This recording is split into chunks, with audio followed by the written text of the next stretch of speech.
Pero still the same doctrines na hindi makain Amen. Hindi makain ng taong may pahayag kasi simple lang naman ang salita ng Diyos eh. Hindi naman ito pahirapan eh.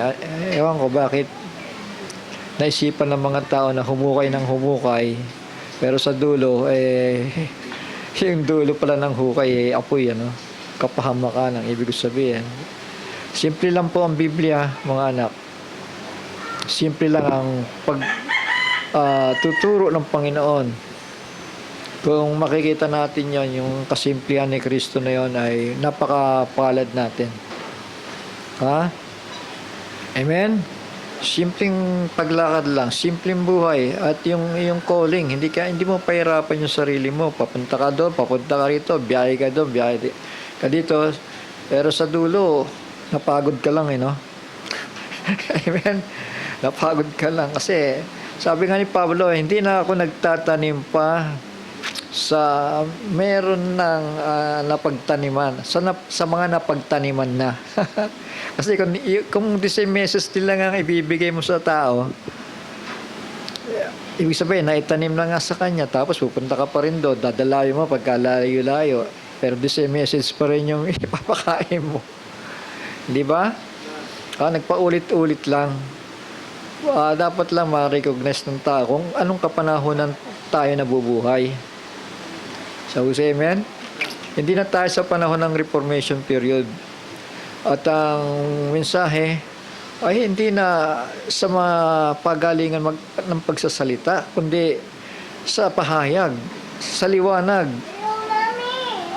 sa unawa. Doon tayo dinadala ng Panginoon So, amen.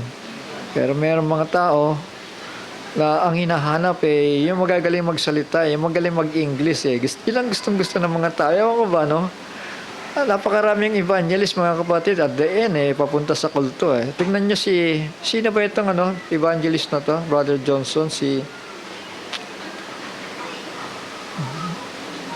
yung nagpatotoo kay William Marion Branham, billionaire na preacher. Benny Hinn. Ang galing mag-preach noon, yung kabataan niya, pero nung ngayong nagkakaedad na siya, nagtaka ako dahil may mga posts na kasama niya na ay mga kulto na. Totoo yan, dahil may mga picture At nagmamarcha silang ganun, papunta yata ko saan. So, ganun, mga anak. Hindi ito payamanan, hindi ito pagalingan, kundi simpleng pananampalataya na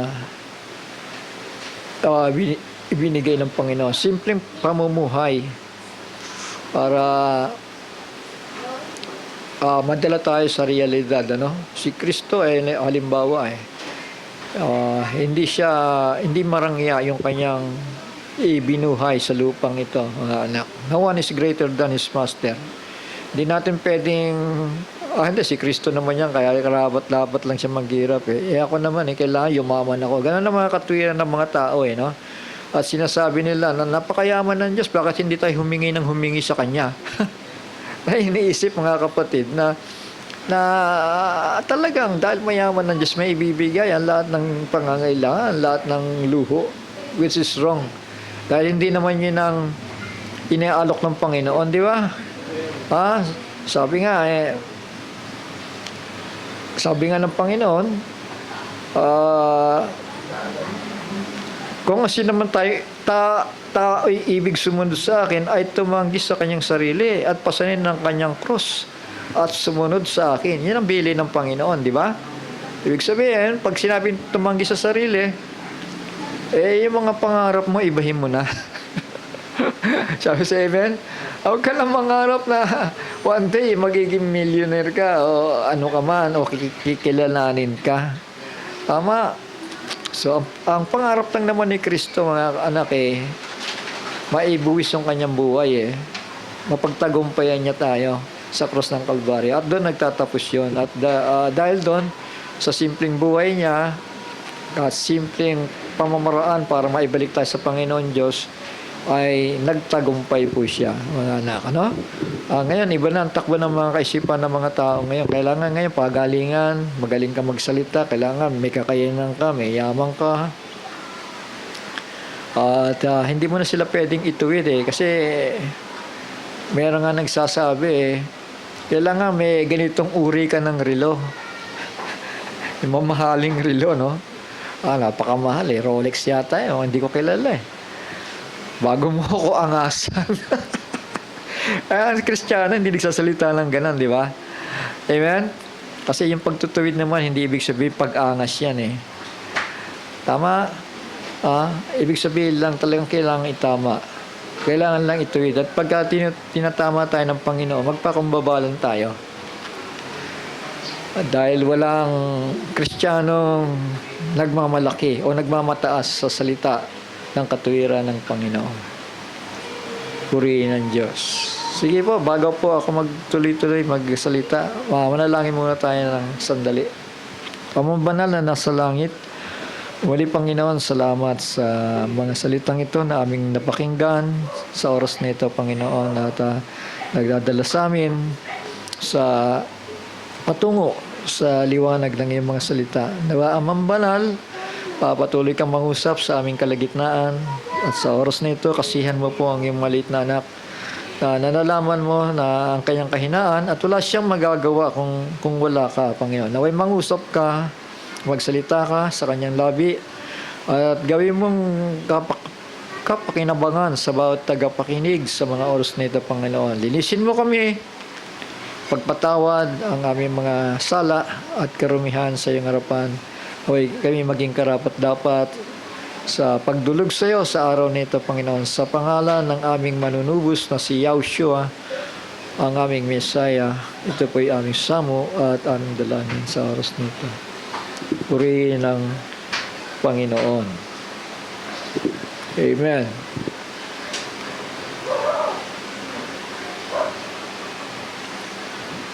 Sabi po dito,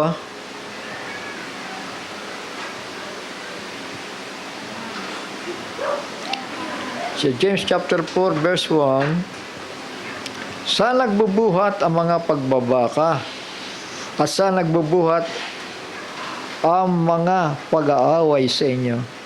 Hindi ba ka nagbubuhat dito sa inyong mga kalayaban na bumabaka sa inyong mga sangkap? Kayo'y nangag-iimbot at kayo'y wala. Kayo'y nagsisipatay at kayo'y nangaiinggit at hindi maaaring kamtan. Kayo'y nangakikipag-away at nangakikipagbaka. Kayo'y wala sapagkat hindi kayo nagsisihingi. Anak, pwede bang pahiram ng ventilador mo? Talaga naman.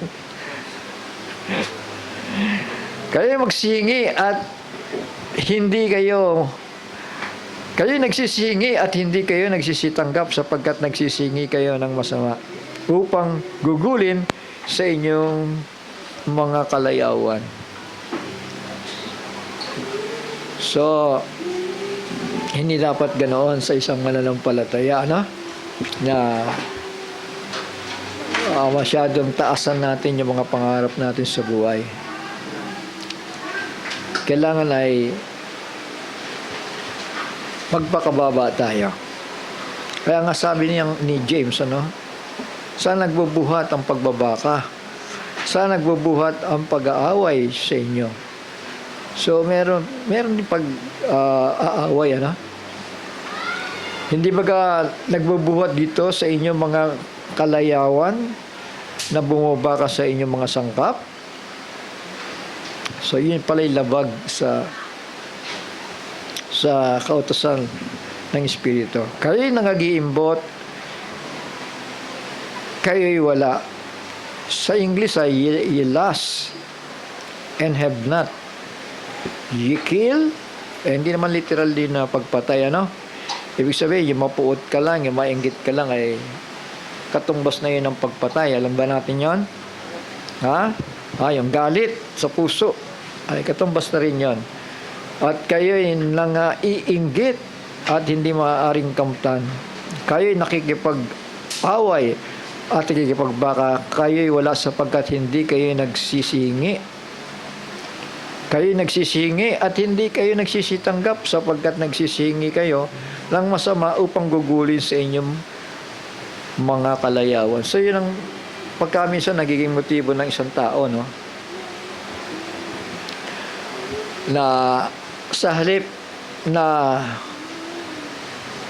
humingi ng bagay na kanyang kakailanganin sa buhay na ito para ika nga ang mapayapang buhay ay ma-enjoy niya, ano? Na may kapayapaan, ay iba ang nagiging mindset ng isang tao, no?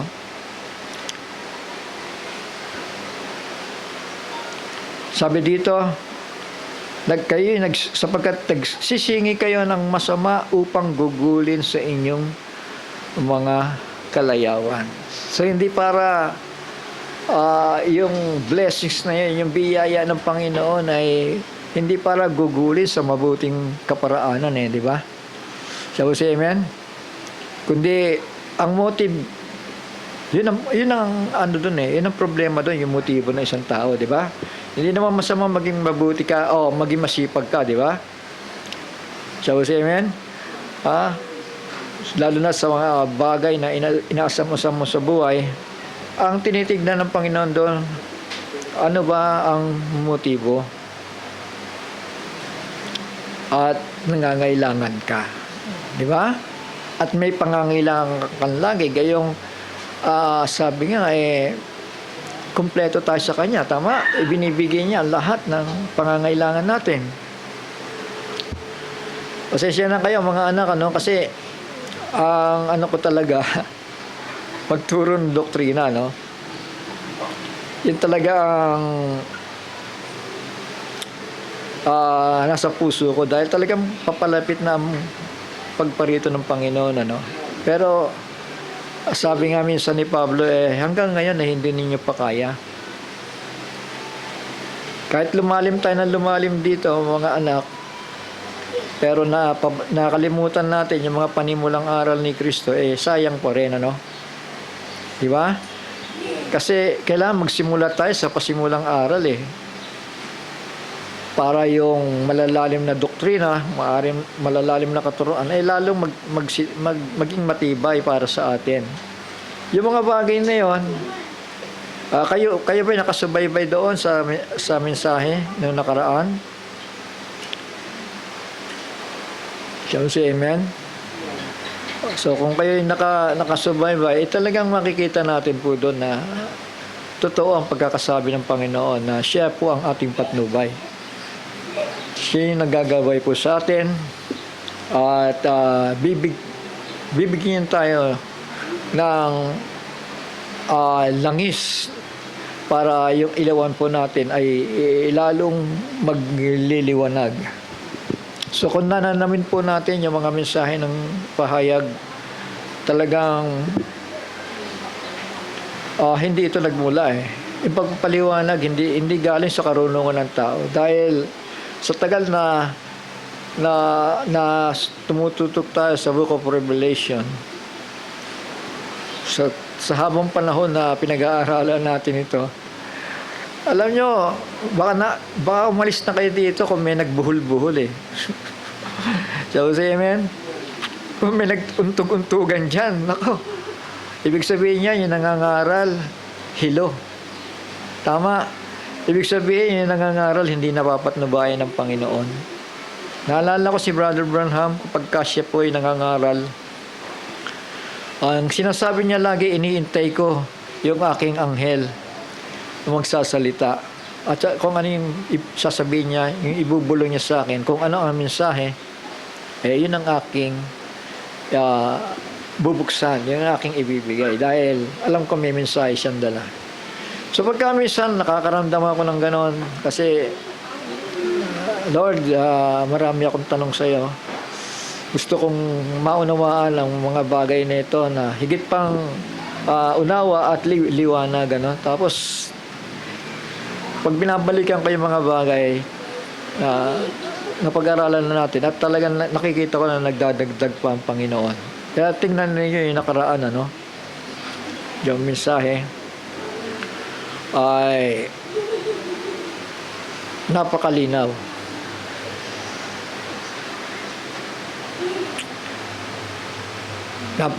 Napakalinaw at maraming nagulumihanan sa bagay na ito.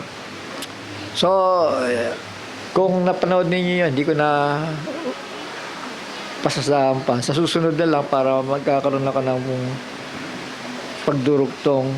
Dahil naniniwala ako na patuloy na magdudugtong ang Panginoon. Dito muna tayo, ano?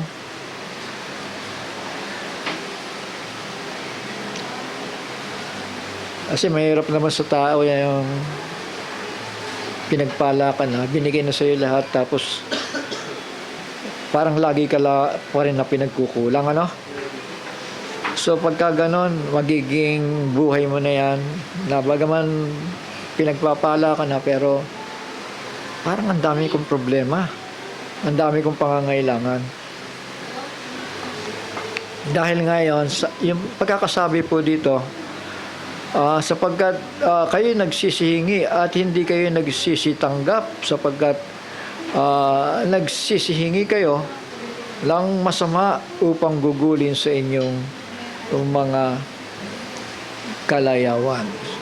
So hindi tayo tinawag para sa buhay na ito, mga anak, mga kapatid, ay guminhawa ang buhay natin o mabuhay tayo na may kaginhawaan, di ba? Dahil ang pangako ng Panginoon ay sapat, yung kasapatan. Kaya nga nakikita natin yung panahon natin ngayon, no? Dahil nga doon sa hindi nakakontento po ang mga tao, lalo na sa mga namamahala. Kapag ka sila ay nasusubok at nagkakaroon ng pagkakataon para materially makuha nila yung kanilang kagustuhan,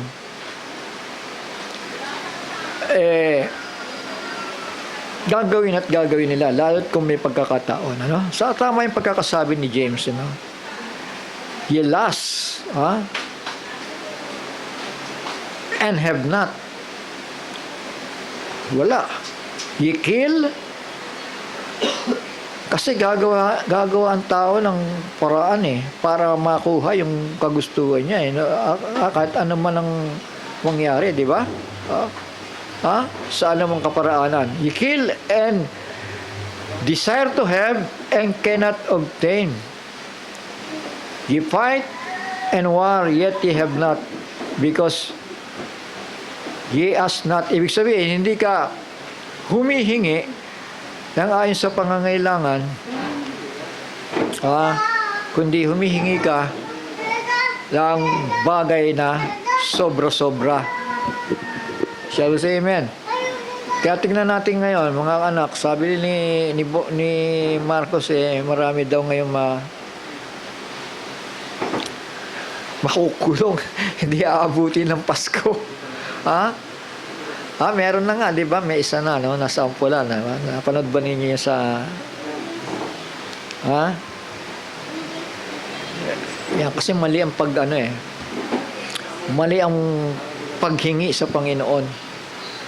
Ang katunayan, ginamit pa nga yung mga pangalan ng santo at pinangalan yata sa mga anak nila. At yung bawat anak may mga kontratang milyon-milyon, bilyon-bilyon, ano? Na talagang kaduda-duda mga anak. Hindi na ito simpleng bagay, ano, na ang tao ay magiging sapat sa buhay, di ba? Napaka sobra-sobra na So dito natupad yon. Kayo nagsisingi, hindi kayo nagsisitanggap. Kumbaga, nakatanggap ka nga, pero sa dulo mag-aabono ka pa. at magiging cost pa ng buhay mo. Sapagkat nagsisingi kayo ng masama upang gugulin sa inyong mga kalayawan. So ayaw ng Panginoon na maging malayaw tayo o naghahangad ng excess sa buhay natin. So sapat lang tayo na hindi tayo nahihirapan, simpleng buhay, kumakain tayo ng pagkaminsan nga, di ba? Sobra-sobra, ang dami natatapon di ba? Amen? So yung mga ganong bagay, natupad na nga sa yung siksik-liglig at umaapo di ba? Kasi ang daming tapon O, dali mo to sa pusa, dali mo to sa aso. O, itapon mo nito. Ibig sabihin, may mga sobra-sobrang pagpapala. Yun ang ibig sabihin ng siksik-liglig at umaapaw. Pagka umaapaw na gano'n, wala ibang pupuntahan nyo kundi sa basurahan, di ba? O kaya sa pakain sa aso, pakain sa pusa. So, napakapalad mo na kapag naranasan mo yung mga bagay na yan. At wag na nating nasain pa na may mas maganda pang bagay sa mga yan. Di ba sabi ng Panginoon ni Pablo, may tayo may mainom, may makain, may damit na masusuot magpasalamat na tayo.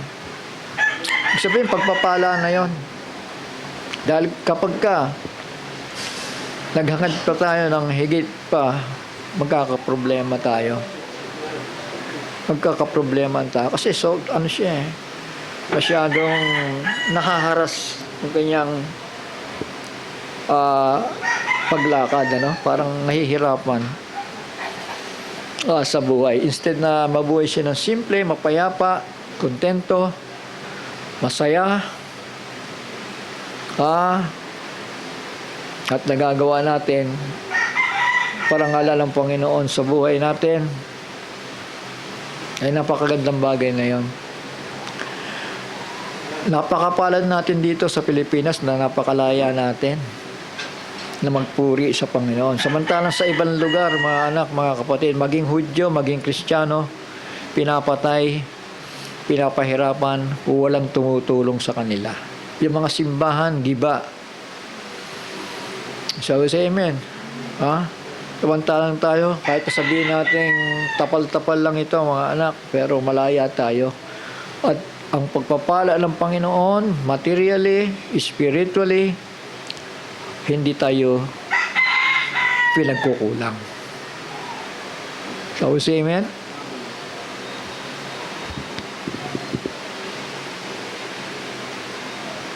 So, kung may mga krus man tayo na pinapasyan, hindi naman kabigatan yan, no? Sabi ng Panginoon, let him deny himself and take up his cross and follow me. Sa 25, na magkagay sinabi ni Jesus sa kanyang mga alagad, kung ang sino mang tao ay ibig sumunod sa akin, sa 25 na, sapagkat ang sino mang mag-ibig, iligtas ang kanyang buhay, ay mawawalan nito. Ibig sabihin, yung parang naging hindi ka kampante sa kalagayan mo, parang may kulang o parang hindi mo dama yung ginhawa, Ilang ibig sabihin nito? Ang sino mang mag-ibig, iligtas ang kanyang buhay, ay mawawalan nito.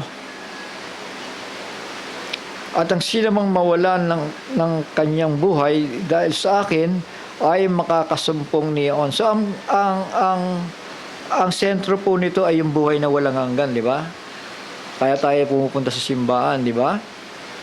So, say amen? Hindi naman lagi yung bagay na material Basta pumunta ka ng simbahan, ang unang nasa puso't isipan mo, yung buhay na walang hanggan na ibibigay ng Panginoon. Tama? Secondary na lang yung pangangailangan natin sa araw-araw. Dahil siya yung provider di ba? Amen? Siya yung magbibigay ng lahat ng yun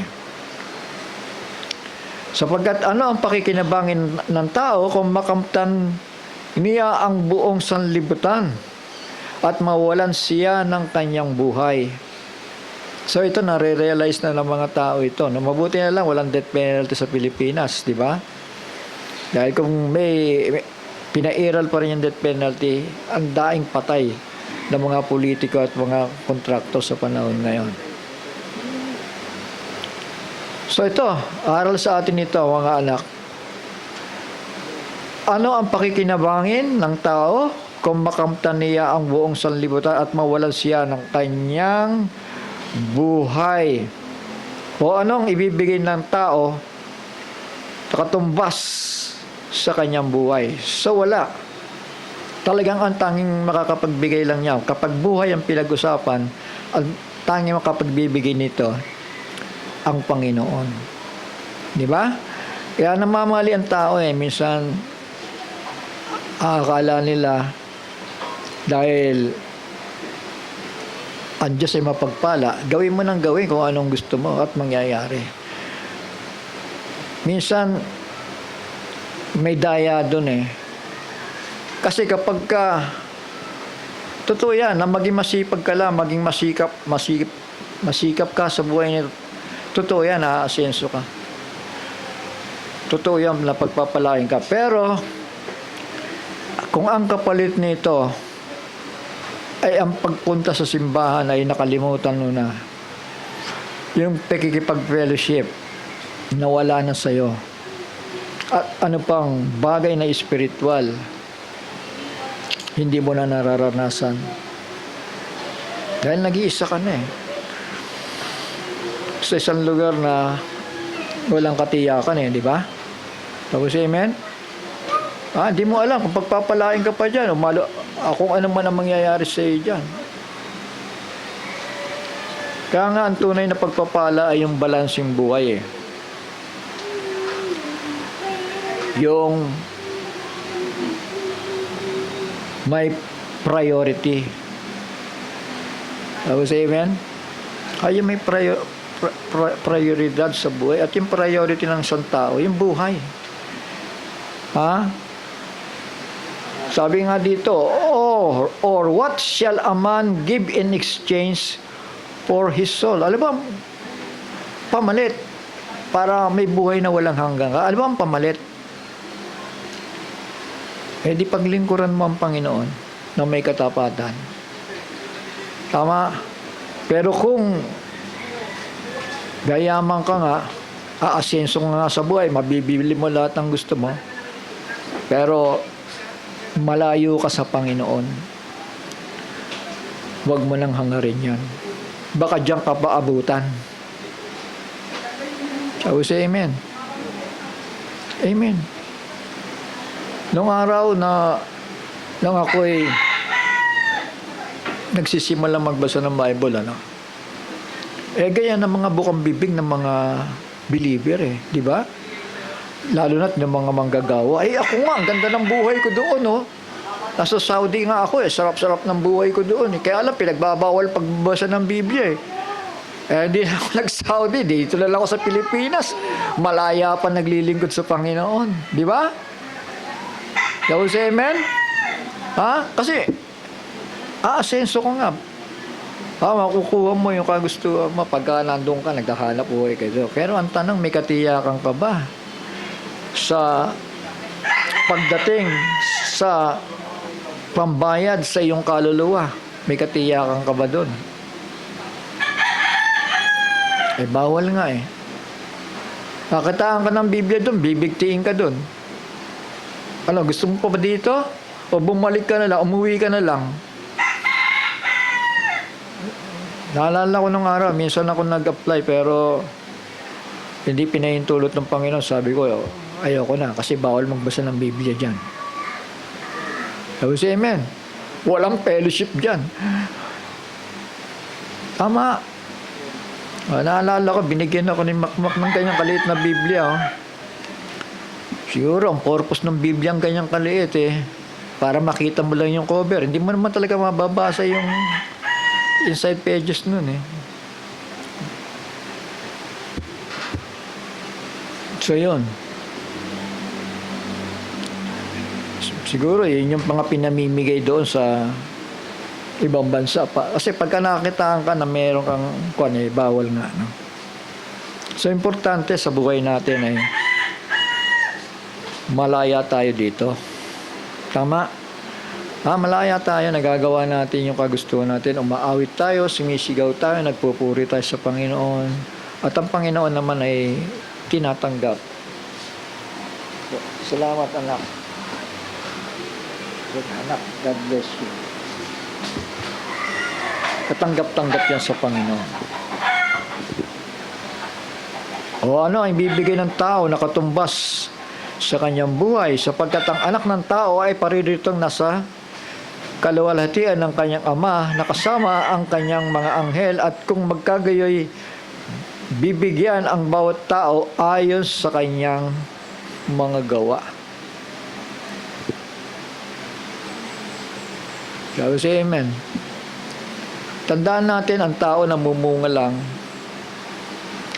kapag ka may tubig.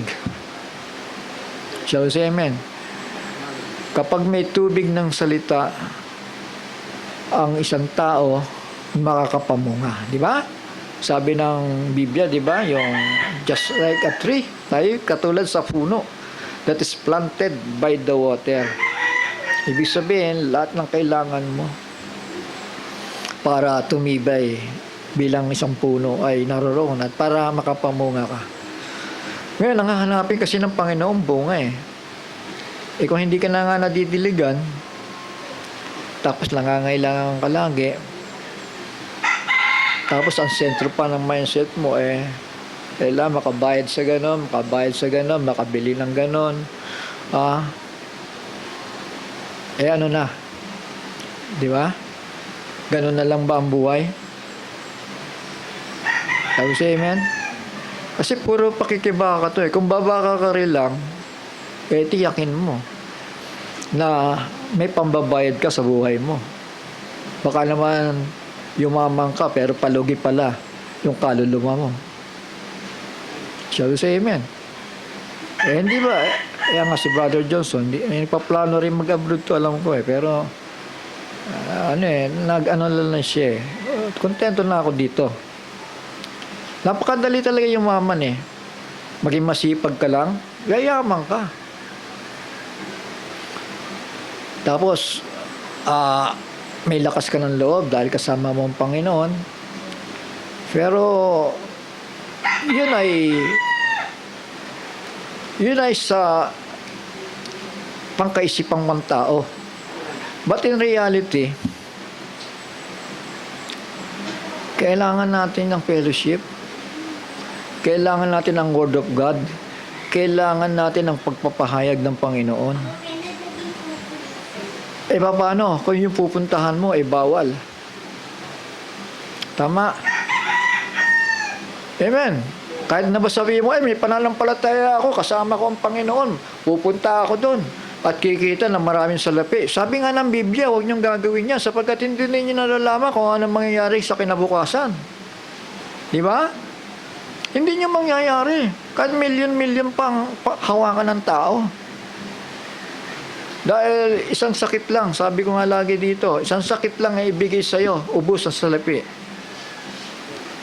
Tama. Ano yung pambabayad mo? Kung ang bawang sakit mo ay cancer, sasabihin mo ba, doktor, babayaran kita ng milyon, pagalingin mo lang ako.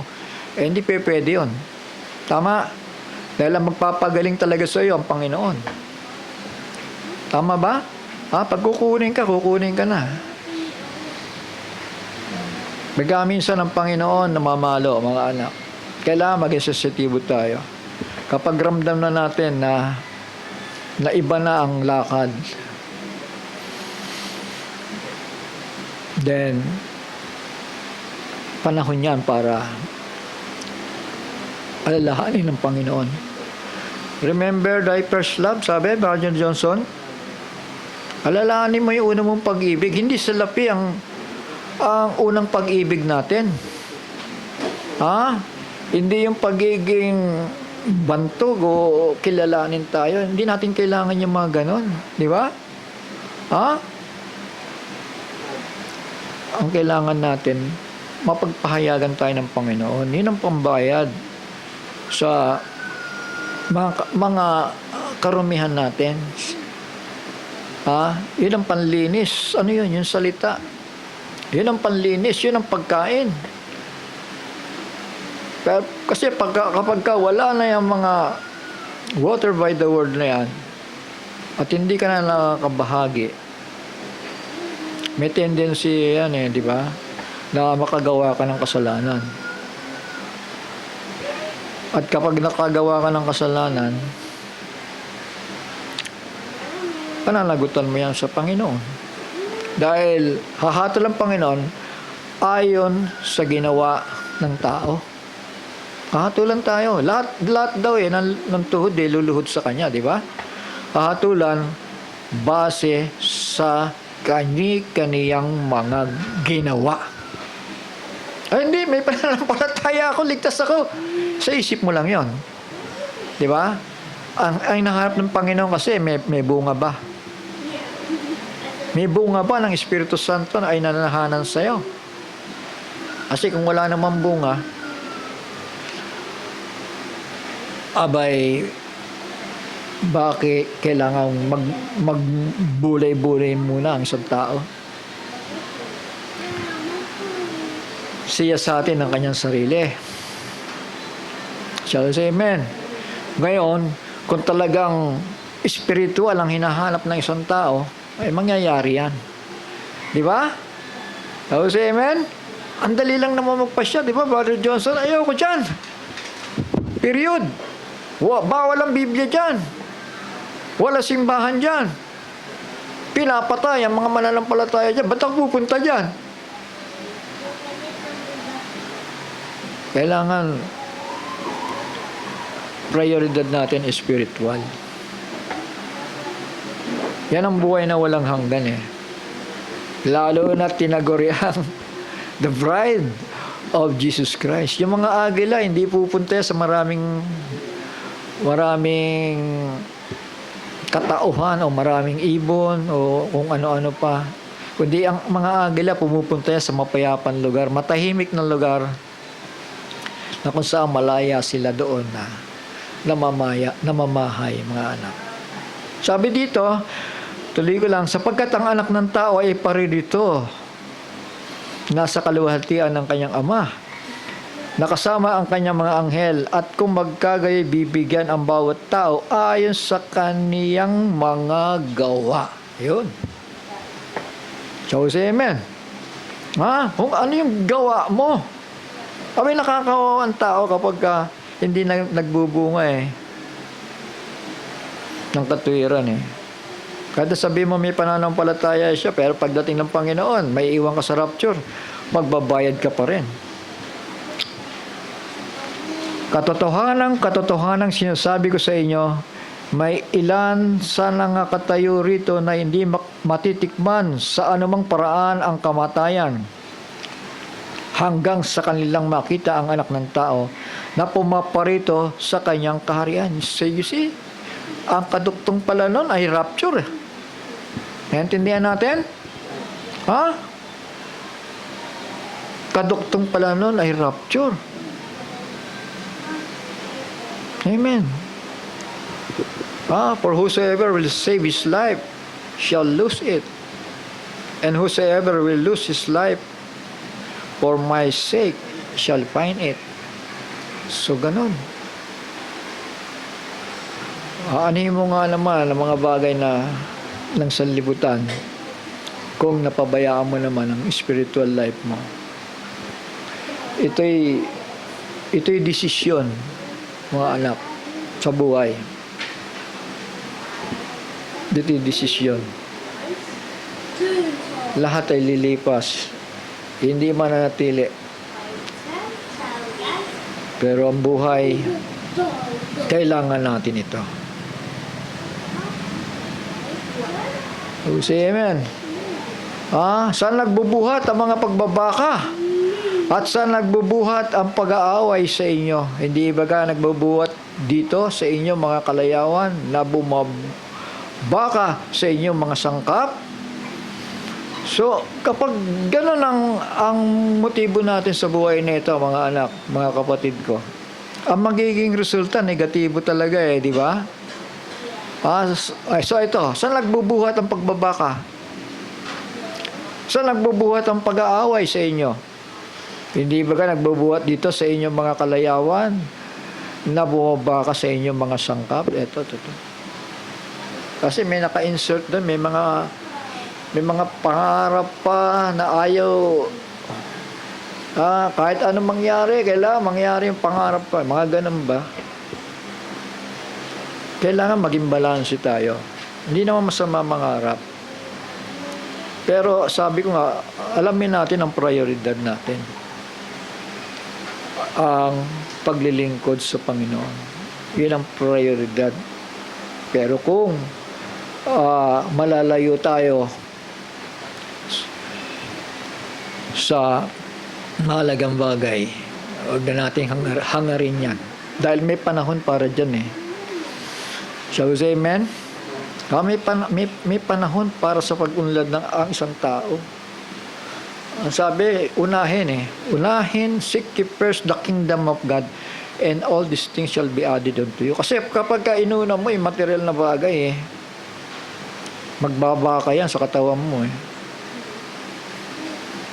yung inner man mo, tsaka yung katawang lupa mo, nagbabaka yan. Sabi nga ng Panginoon, humihingi kayo pero hindi kayo makatanggap. Ibig sabihin, hindi naman literal na hindi nakakatanggap. Nakakatanggap pero parang mas malaki pa yung yung expenses Sabi sa amen? Mas malaki pa ang expenses sa luho kaysa ng mga natatanggap. Kaya kahit tumanggap parang wala pa rin. Parang titingala ka na naman, Lord, kulang. Tapos amen? Having food and raiment ay maging kontento na, sabi ng Panginoon. Kaya nga, sa pagbabaka na yan, nagkakaproblema ang tao. May awayan, may pagpatay, may kung ano-ano na hindi maunawaan, mga anak.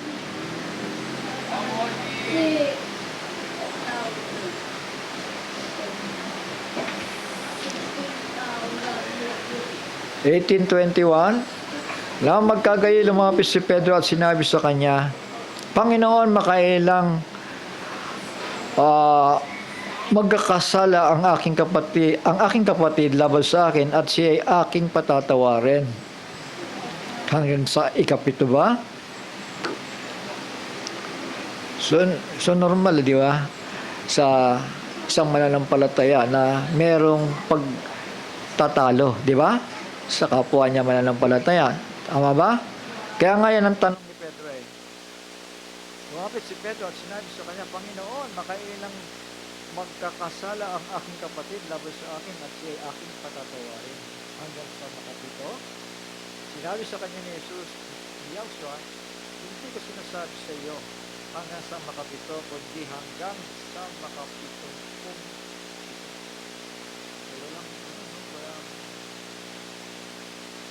Magpatawad ka na magpatawad. Diba? Dahil sa amen? Unlimited yan yung pagpapatawad. At ang kaharian ng langit ay tulad sa isang hari na nag-ibig na makipag-usap sa kanyang mga alipin. At nang siya ay magpasimula magpaghusay ay iniharap sa kanya ang isa sa kanya ay may utang na 10,000 talento. So inunan na yun, may utang hari yung pinagkautangan niya. Dadapat palibasi wala siyang sukat ibayad. Ipinag-utos ng kanyang Panginoon na siya ay ipagbili at ang kanyang asawa at mga anak at ang lahat niyang tinatangkilik at nang makabayan. So may penalty at cost pa ng kanyang pamilya, kanyang buhay, para may pambayan. Dahil dito ang alipin ay nagpatira pa at sumamba sa kanya. Tandaan natin, ito ay natural na pangyayari, pero ang motibo ng Panginoon ay spiritual. Ano? Kaya nga sabi sa 23, kaya't ang kaharian ng langit ay tulad sa isang hari, ano? Na nagtilig na makipag-usap sa kanyang mga alipin. Ibig sabihin, ito ay spiritual thing ito. Kaya say amen. Ha? Kaharian ng langit ang pagkakabanggit ni Kristo dito. Sa 26, tuloy ko pagbasa. Dahil dito ang alipin ay nagpatira pa at sumamba sa kanya at nagsabi, Panginoon, pagtiisan mo ako at pagbabayaran ko sa iyong lahat. Sige, nagpakumbaba siya, ha? Sa 27, at sa habag ng Panginoon sa alipin niyaon ay tinawalan siya at pinatawad sa kanya ang utang. Okay? Pinapatawad sa kanya. Dapat lumabas ang alipin niyaon at nasumpungan ang isa sa mga kapwa niya alipin na sa kanya may utang na 100 denaryo at kanyang hinawakan siya at sinakal niya at sinabi, bayaran mo ang utang mo. So, ito na yun, problema. Dahil yung pinatawad, nung makita niya may pagkakautang, hindi niya mapatawad. Tapos, amen? Ha? Kailangan yun ang unlimited niya ang pagpapatawad. Tapos, amen? Sinakal pa niya. Kayo po mapatay sa atin. Na sinasabi, bayaran mo ang utang mo. Kaya nagpatira pa ang kanyang kapwa alipin at namanhik sa kanya at nagsabi, pagtiisan mo ako at ikaw ay pagbabayaran ko. At siya'y ayaw. Yun ang problema yun, di ba? Sabi ko, amen?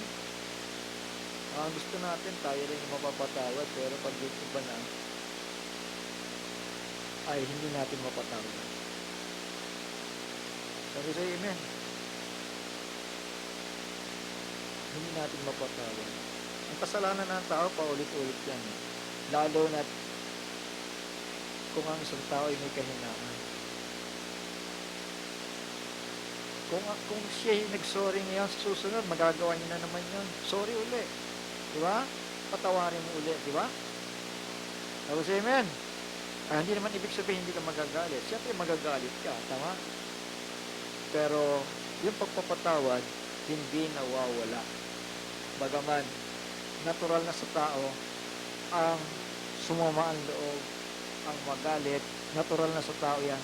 Pero yung pagpapatawad, yun ang isang bagay na mahirap gawin ng isang tao. Sabi sa amen? Yun ang pagpapatawad. Sabi sa amen? May mga kaparaanan para ang isang tao ay huwag na manatili pa sa mga bagay na magdadala sa kanya sa kapahamakan. May mga kaparaanan, mga anak. Dahil kung ito'y makikita ng tao, maiiwas siya. Alam ba ang kaparaanan para maiiwas ka sa, sabihin natin, sa dati mong buhay?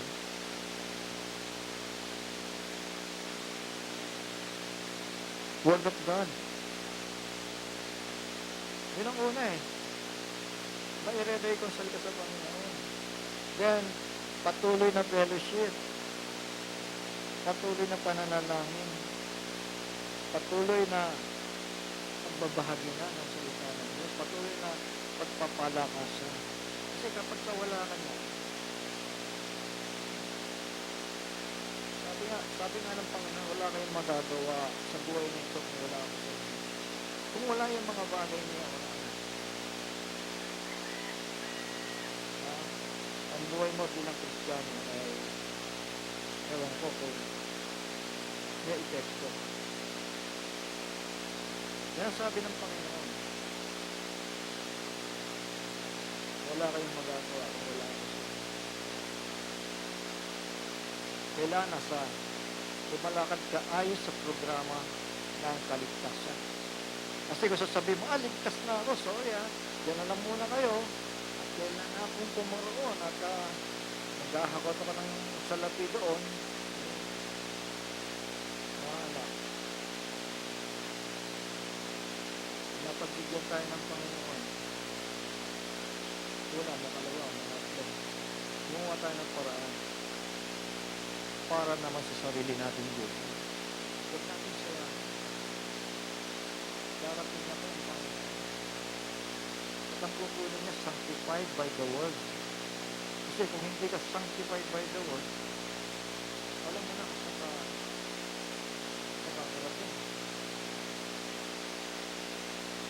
Ayun, sanctified. Sanctify them by your word, sabi ng Panginoon. Your word is truth. Napalad ang bumabasa, dumidumi, at nagbabasay ng mga akyat ng hula sa pagkatang Panginoon.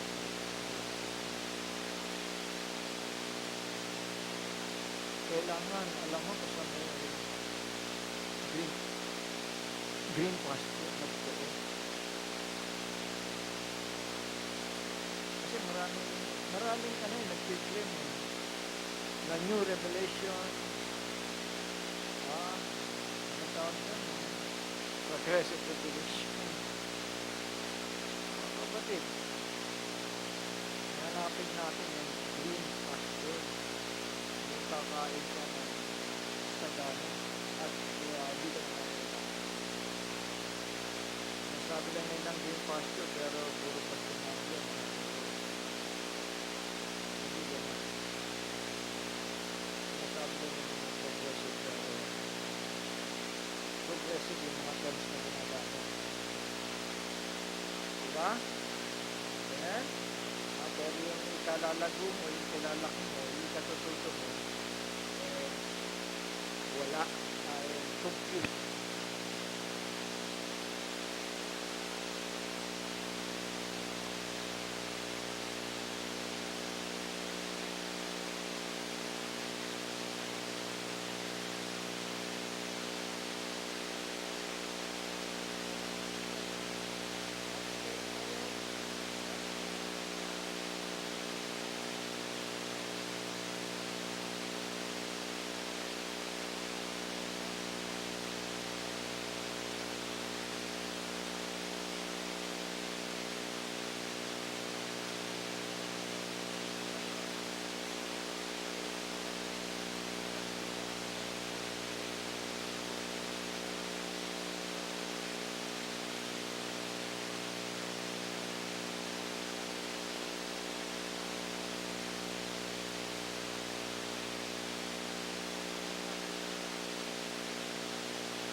Mga utang mo dahil nakiusap ka sa akin, pinatawad kita.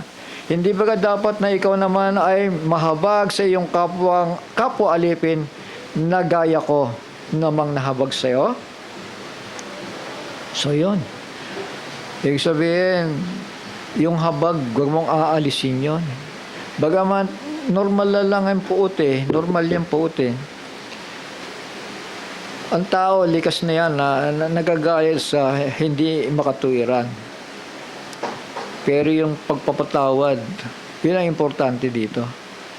Yung pagpapatawad. Hindi ba dapat na ikaw naman ay mahabag sa iyong kapwa? Dahil mapapahamak siya Nagaya ko namang nahabag sa iyo at nagalit ang kanyang Panginoon at ibinigay siya sa mga tagapagpahirap hanggang sa siya magbayad ng lahat ng utang. Gayun din mabuti naman ang gagawin sa inyo ng aking Ama na nasa kalangitan kung hindi ninyo patatawain sa inyong puso ng bawat isa ang kanyang kapatid. Amen. So yun, mga anak, napakahalaga yan. Patuloy tayo nagkakamali. Patuloy tayo nagkakasala. Sa salita, sa gawa, sa isip. Pero huwag natin kaliligtaan yung pagpapatawad para mapatawad din natin tayo. Amen. Kasi kung lagi mong ginagala na para daw yung iniisip na napakasama ng mga tao nito, hindi yata magbabagong buhay nito. Kasi kapag kaganoon mga anak, namamali tayo umahatol agad tayo, di ba? Meron nga ako dong ka-office mate, sabi ko nga, letter ko na lang nakita sa mga posting niya. Dati talaga, against sa akin yun. Pag nagbabasa ako ng Biblia, kung ano-anong binubuksan sa computer niya, na kalaswaan para i-deceive ako Pagkatapos, dumating ang panahon na nalango sa drugs. Abay, hinarap akong ganon. 2 lang kami sa opisina. Hinarap ako. Ang ginawa ko, sa lakad tao yung may kausap sa telepono, nakaganyan siya. Tapos, humarap sa akin. Ay, ang sasama ng mga sinasabi. Sabi ko ganon, hindi ako nagpatinag. Nakatingin siya sa akin, tinitigan ko rin siya. Kung ano-ano sinasabi, iniisip ko, parang ako yung sinasabihan. Pero, bakit may teleponong ganon? Nakaganyan sa akin, Brother Johnson. Ganon, ang angas Siyempre, pag ikaw, ang laking tao. Tinitigan ko ngayon siya. Tinitigan ko ganon. Hindi ako umalis sa pwesto ko. Maya-maya, tumalikod na. Sabi ko, hindi ako pinabayaan ng Panginoon, sabi ko. Kasi, ang ugali ko rin iba pagka ganong sitwasyon. Sana wag ako magkamali. Yun ang iniisip ko. At, ang maganda nito, nakita ko nagpo-post na siya ng biblical. Ilocano, Bicol, iba-ibang version, nagpo-post na siya Ngayon. Tapos sabi niya, brother, pag-pray mo ako, brother. Kilala mo pa pala ako. Kala ko, hindi mo na ako kilala. Pag-pray mo ako, may katarata ako, may masama ang lagay ko. May pabisakit niya. Hindi ko na maalala. Kasi yung katarata, nung tandaan ko, meron pa 2 bilanggit niya. Sabi ko, napaluha ako, sabi ko. Salamat sa Panginoon. Dahil, sabi nga ni Pablo, chiefest of sinners, Jesus will save. Di ba? Sabi nga, kahit pinakamasamang tao, sa pananaw mo, kayang iligtas ng Panginoon. Kayang patawarin ng Panginoon. Sabi sa amen. Para bagang isipin mo, napakasama naman ng taong ito. Ako pa piniling kalabanin. Alam naman niyang ako'y naka-focus sa Panginoon. Ako pa yung madalas niyang kalabanin at pakitaan ng hindi maganda.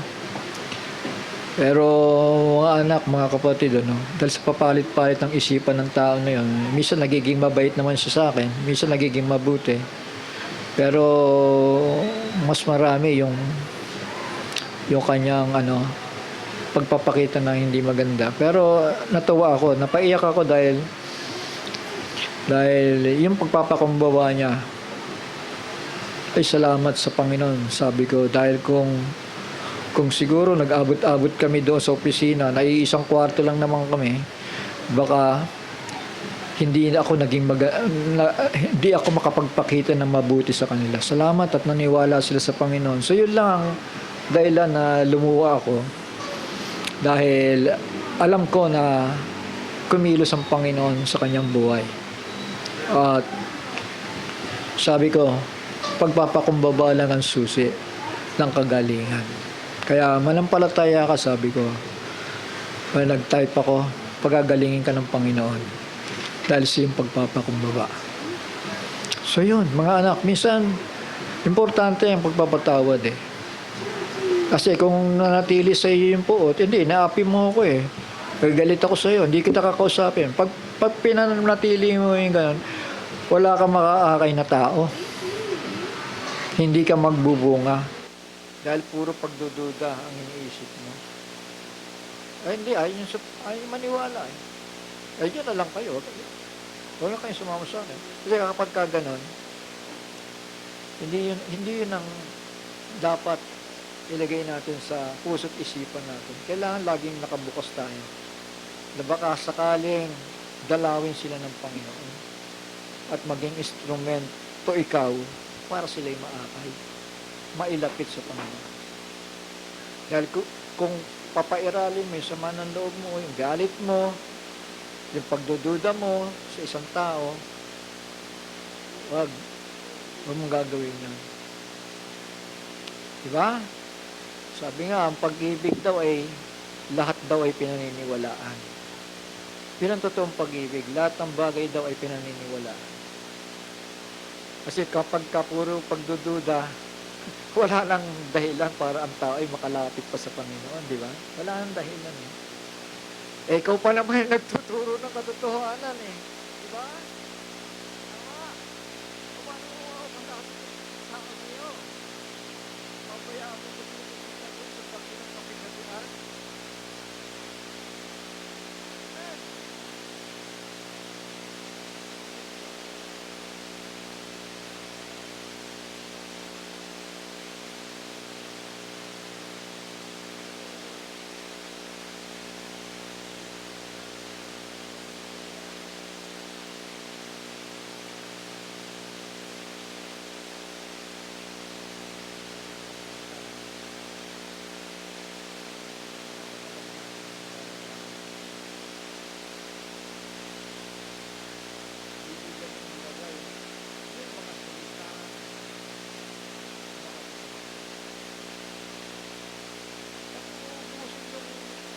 Buhay mo sa pagsimbahan na lagi mo sinisermonan, paglabas mo lang.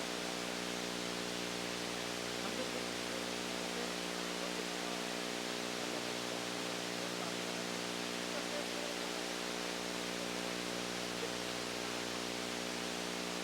ang tanong, natuto ko ba?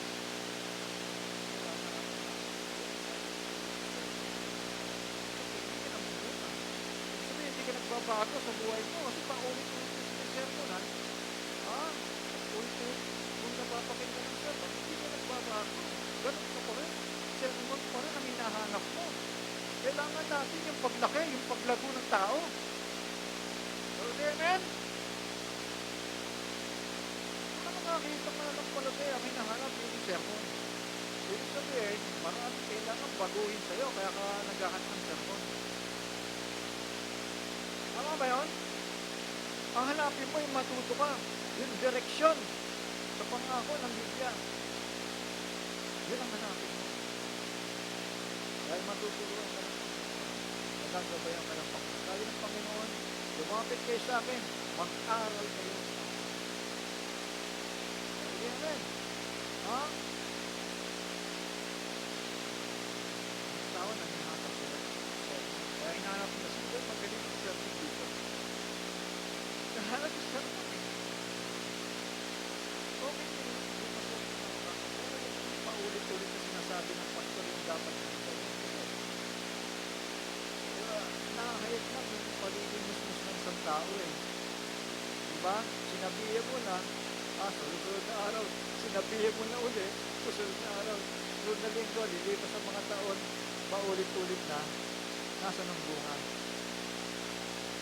Pero sa'yo na eh. Pananampalataya sa salita ng Diyos ang anak natin. Yung pagtutuwid, gawa mo na lang yun eh. Diba, the final end is the righteous acts of the saints. Kasi kung wala ka namang acts, paano ka mararaktyon? Paano ka nasabi naka-fine linen ka? Diba? Kailangan mo muna yung righteous acts para mabihisan ka ng damit na pangkasal. Sarap po. Kasi kung wala yung righteous acts, umihasa ka sa sermon, lagi ka sinisermonan, ang daming kailang ituwid sa ibig sabihin, wala na pabago sa buhay mo. Mga anak, mga kapatid, matuto tayo. Ang hahanapin ng Panginoon sa rapture ay yung revelated word o yung revelation. Yun ang hahanapin ng Panginoon. Nakilala mo ba ako? Yun ang tanong ng Panginoon eh. Sasagot siya, hindi ko kayo nakikilala. Sino ba ang Diyos nyo? Bakit tawag kayo ng tawag sa akin? Mali yata yung pagtawag nyo sa akin. Kasi hindi naman ako yan eh. Tawag kayo ng tawag, hindi ako yan. So say amen. Amen. Mga anak, sa pagkakamali ng tao, ang Panginoon ay pumipikit lang. Magagano lang siya. Pero, wag tayong daratnan ng kapalit nun o nung hatol para doon. Kailangan matuto tayo. Kailangan lumakad tayo. Kailangan magbihis tayo.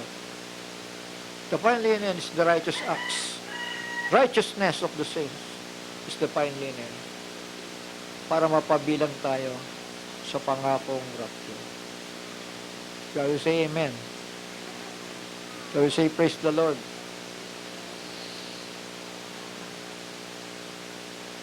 Pagpapatawad. Para tayo'y mapatawad niya. Iyon ang matuwid. Amen? Purihin ng Panginoon. Tayo po yumuko. Hanggang dito na lamang po. Amang banal na nasa langit. Muli minsan pa kami po'y nagpapasalamat sa simpleng minsan